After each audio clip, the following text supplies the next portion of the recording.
What's up, YouTube? It's the Wisconsin guy again.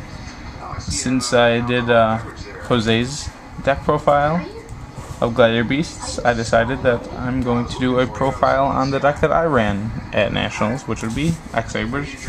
How went original, so did like 50% of the people that played. But needless to say, I'm going to show you my version of it anyways. We'll start off with the obligatory 3 Darksouls. If you're not playing 3, you're probably not playing X-Sabers right, because this card is silly. And you're opening with it 1 in every 2 games or so, 42% chance roughly. So getting searches off is cool, I heard. Next, the, again, obligatory 3 copies of Faultroll. Not much to say about these cards, they're staples. I decided on 2 copies of Boggart Knight, since I can search them, and, well, like most builds this format, I'd rather get my Faultroll requirements off catting than just waiting and on the cat than going Boggart something, because it leaves me more susceptible to things like Royal Oppression, and I don't want to do that. 2 copies of Thunder King. This card this weekend was amazing. It's basically included in a lot of the decks this format. It's just so good.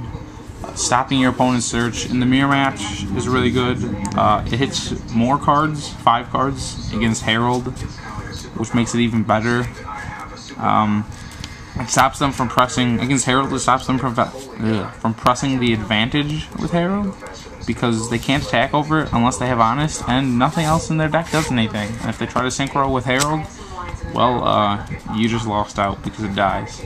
This card, it was just great against everything, except for Gladiator Beasts, but that was not good for me this weekend, which I went 1 and 2 against, unfortunately. 2 Airbellums.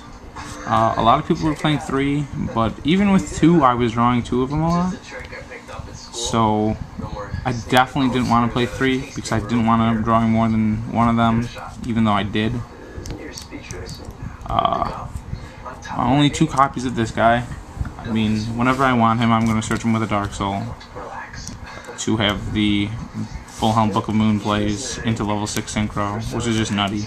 This card's really good at clogging up the field and making advantage on his own. A single copy of Pashuul. The Tech DD Crow, which was really good all weekend, even though I sideboarded in 2 more of them. And I don't play this, I never keep this card in against X-Sabers. A lot of people side in more of these or crevices against X-Sabers. I don't. -1ing yourself against Faultroll is not going to win you the game, and it's probably going to put you in a worse position than you were before. 1 copy of Sangan to search the 1 copy of Ratung's Katsa, and to finish off the monsters, 1 Emmersblade. Because I would rather not play a passive game, I would rather be aggressive, and I'd rather push into them than having them attack my face down searchers.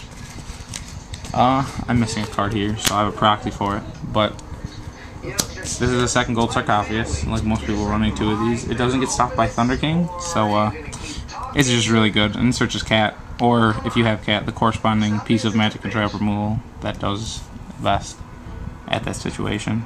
And that magic and trap removal would be Typhoon, which you're never going to get with Sark, but you're going to get one of these 3, which is Storm, Cold Wave, which this is almost always the target, because it allows you to Cat plus Hyunlei, or Cat into Hyunlei, and just destroy their back rows and get huge amounts of pluses without risking Starlight Road. And the last piece of magic trap removal in magic form is Trunade, because you just bounce their back rows and then discard their hand. 2 Book of Moons, and then the 2 cards that take their monsters, Brain Control and Mind Control. As for the traps, I think I run 10 of them. I run 11 of them, actually.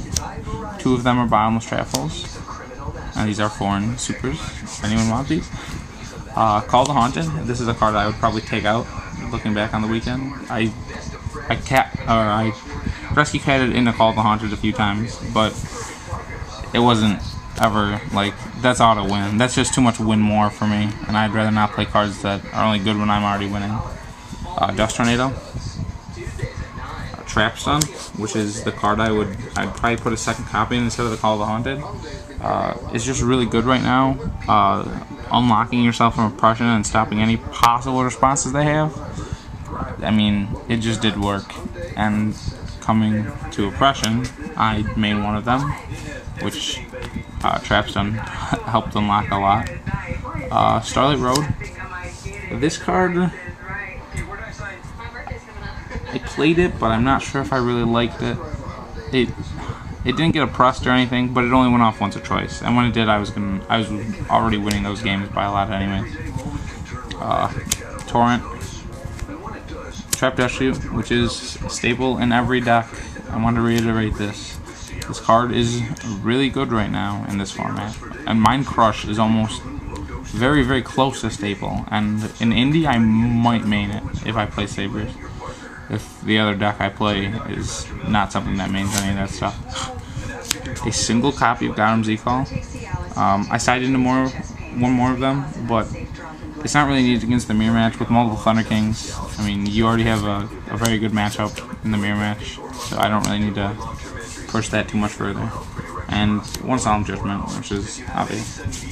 As for the sideboard, I was really worried about Infernities going into the event because they won Chicago and Canadian Nationals. So I went with a quartet of cards to handle Infernities. Unfortunately, I didn't play against any of them, which sucks because that was 4 empty spots that didn't do anything.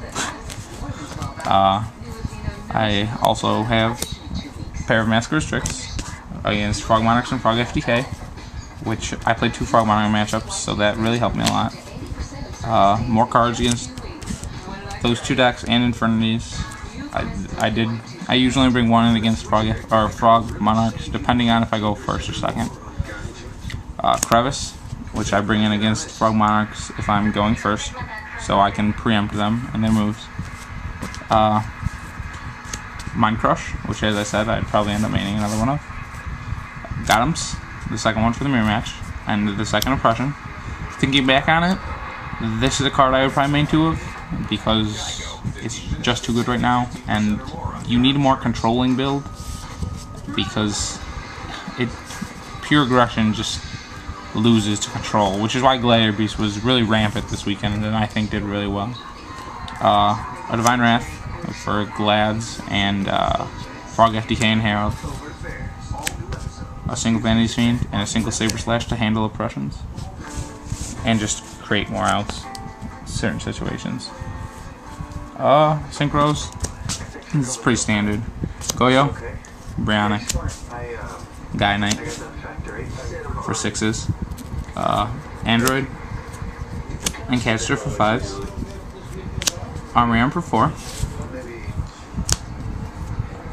Pair of Gunlights, let's go with 6s. Black Rose Dragon, an XX-Saber Airbellum, or X-Saber Airbellum, my apologies. Colossal Fighter, Red Dragon. This can be any other level 8, but I chose Red Dragon, just because it stops searchers if I ever need to do that. And Stardust Dragon, and finally 2 X-Saber Gottoms. XX-Saber Gottoms. This is what I ran this weekend, and I'll probably do another deck profile before Indy, since I am going, if I decide to run Sabers. The other one would be Frog FTK, and if I do run that, I'm not going to show that. I have 2 shoutouts. One to my guy Dirk, and secondly to my guys from Team Evolution Gaming, and those shoutouts, their channel links will be in the sidebar. Remember to rate, comment, and subscribe on their videos and mine. Thanks for watching, guys.